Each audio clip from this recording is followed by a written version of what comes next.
Anthony, you play in a rec hockey league, right? I sure do, and I'm looking forward to another season and getting back on the ice with the guys.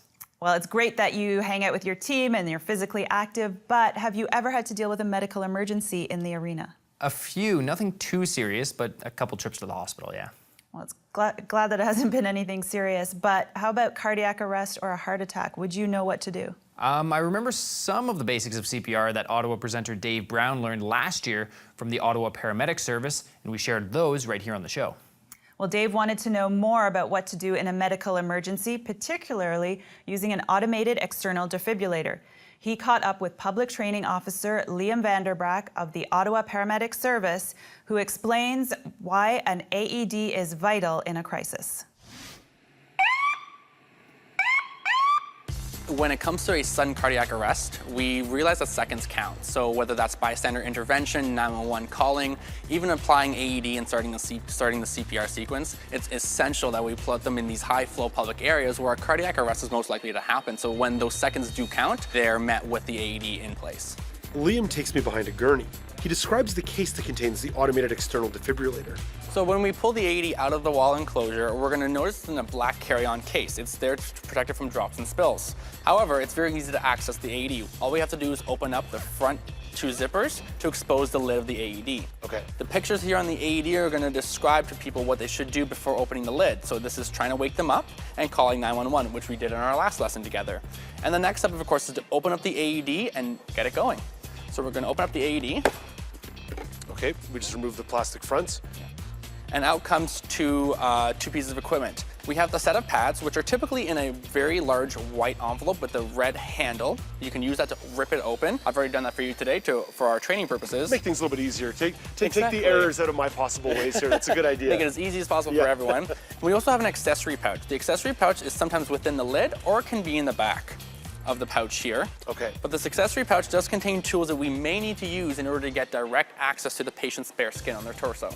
The accessory packet contains scissors to cut away clothing, a towel to wipe away sweat, and a razor in case you need to remove chest hair.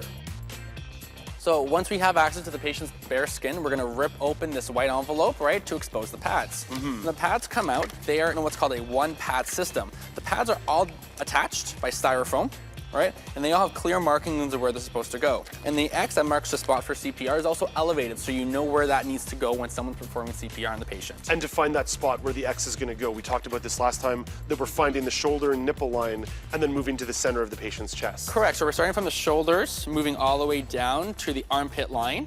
And once we're underneath the armpits, we're gonna come across and meet in the center on the bony part of the sternum, and that's where we're gonna put the heel of our hand. Excellent. As you mentioned, in this one piece, there is an elevated X, and you can feel that X with your fingers. Correct. It's very clear as to where that's gonna be going. And correct, and we're gonna place that there where someone's doing CPR, but we're not gonna interrupt them, right? Because CPR is very critical to someone in cardiac arrest. This is all done while someone's doing CPR.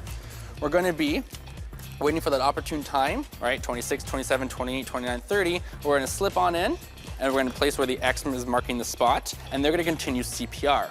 Now, you're gonna notice on the back of these pads here, Dave, there's actually a protective plastic film protecting the adhesive from the patient right now, right?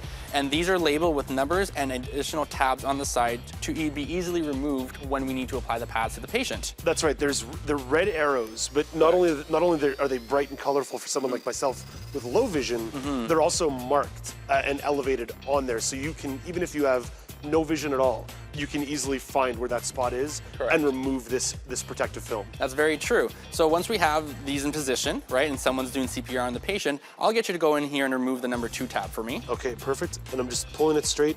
There's just very limited resistance, and it comes right out. Comes right off and it sticks right to the patient's skin, right? We're gonna do it for number 3 down here as well. Right? We have one pad in the upper right and one in the lower left. And these machines want to ensure that we're doing this on the proper patient in cardiac arrest. So it's gonna walk you through certain steps, right? Try to wake up the patient, call 911, open airway, check breathing. Once you've gone through all that though, and we have the pads on the skin, it's actually gonna walk you through a direct analysis of the heart. So what we're gonna hear is... Unit okay. Don't touch patient. Analyze. So don't touch patient, analyzing. We're going to stand back and let the analysis take place. It's looking for either a malfunctioning heart rhythm or a lack of a heart rhythm, right? It's looking for the electricity here. Shock advised. So it's detecting that we can deliver a shock to correct the heart. On the AED, a bright red button flashes in the center and the tone's emitted, notifying everyone at the scene that a shock is about to be delivered. With everyone backing up from the patient, saying, I'm clear, you're clear, we're all clear. Shock delivered. Shock delivered. Start CPR. And we go into CPR. And again, this is a case where the button is elevated and clear right in the middle of the unit. There's Correct. no kind of mistaking where that button is going to be when it's time to apply the shock. Correct, and now you hear that here, the metronome of providing someone CPR. It's actually giving you the rhythm and how to go back into compressions and start giving the person CPR. So in case you're a little bit rusty in your CPR like we saw last time, this metronome's gonna keep you on rhythm and keep you at the pace that you should be going at. Well, Liam, once again, we're so appreciative of you taking time to walk us through these really critical processes to help friends, family, or even just members of the public and do our part to keep everybody safe. My pleasure, Dave. Come back anytime.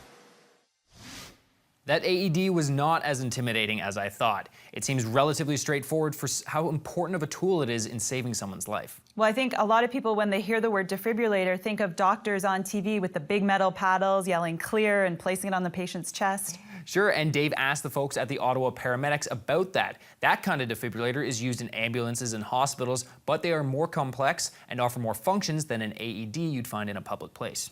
Well, if you want to know more about AEDs or adapted CPR courses, visit the Ottawa Paramedics website at ottawa.ca/paramedic. Something else we should note that even if you aren't trained in CPR or know how to use an AED, there is still lots you can do in a first aid situation. You can call the ambulance, you can get water, wait for the ambulance outside, or help control the crowd. Those are all excellent points.